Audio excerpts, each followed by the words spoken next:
आज सुबह-सुबह मैंने देखा मेरे फेस पे एक नया दाना आ गया और अब इस दाने से तो मैं परेशान हो चुकी हूँ और कोई रेमेडी इन पे वर्क ही नहीं कर रही है। ख़ैर आज हम सबको बनाना है पापड़ और मेरी ड्यूटी लगी है इसका पूरा गोला बनाने में।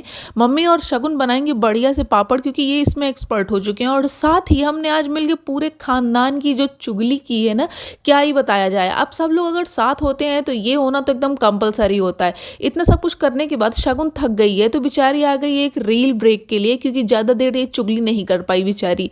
उसके बाद मम्मी और मेरी एनर्जी अभी अपने पॉइंट पे थी और हम नहीं थके तो हम अपना काम कर रहे थे। तभी हमने सोचा क्यों ना एक पापड़ और चाय ब्रेक लिया जाए क्योंकि काफ़ी देर से काम कर रहे हैं तो थक गए हैं थोड़ा। तो इसको ब्रेक लेने के बाद भी हम पूरे जोश से एक बार लगते हैं और पूरा 2 घंटा लगा के पूरा पापड़ बना के रेडी कर लेते हैं। अब ये पापड़ बन के ऑलमोस्ट रेडी ही था तो मम्मी को एक टेंशन हो जाती है क्योंकि आज हवा बहुत तेज़ चल रही थी और मम्मी को लगा कि कल की तरह आज भी सारे पापड़ ना उड़ जाएं। तभी मैंने कहा यार पूरे पापड़ को ग्लू कर देते हैं ना, कोई टेंशन ही नहीं होगी, कहीं उड़ के जाएंगे ही नहीं।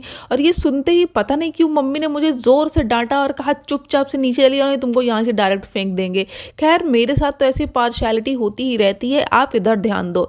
ये है मेरी बहन जो घर पर रहने के लिए इतना रेडी हुई है और दूसरी तरफ वो मैं अगर मैं डेली फेस वॉश भी कर लूँ तो वो भी बहुत काफ़ी होता है क्योंकि मुझसे नहीं होता है भाई डेली डेली इतना घर पर रेडी होकर रहना। खैर आज दोपहर में आ जाता है मेरा एक पार्सल और जिसको रिसीव किया है हमारे पिताश्री ने। अब डेली मेरे इतने पार्सल आते हैं कि पापा को भी आदत हो गई है तो अब वो पार्सल के लिए कुछ कहते नहीं है। और आज इस पार्सल में आया हुआ है कि ईयरिंग ऑर्गेनाइजर जिसमें 36 ग्रीड्स हैं जिसमें आप 36 ईयरिंग्स को अरेंज कर सकते हो। और ये मैंने इंस्टाग्राम पे देखा था तो मैंने कहा ये तो मुझे भी चाहिए क्योंकि मेरी ईयरिंग सब एक साथ रखने की वजह से उसी में फंसी रहती थी और मुझे थोड़ा सा एस्थेटिक लुक चाहिए सारी चीज़ों के लिए ना, तो वो बस इसके लिए आई हुई है।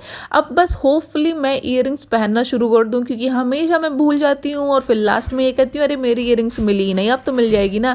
खैर आज शाम को मम्मी ने आलू के पराठे बनाने के लिए कहे थे और जब मैंने नीचे आके देखा तो सच में आलू के पराठे बने थे। देख के इतना मज़ा आ गया क्या ही बताया जाए। तो बस फटाफट से खाते हैं। That's it for today's video, मिलते हैं कल। Till then bye bye.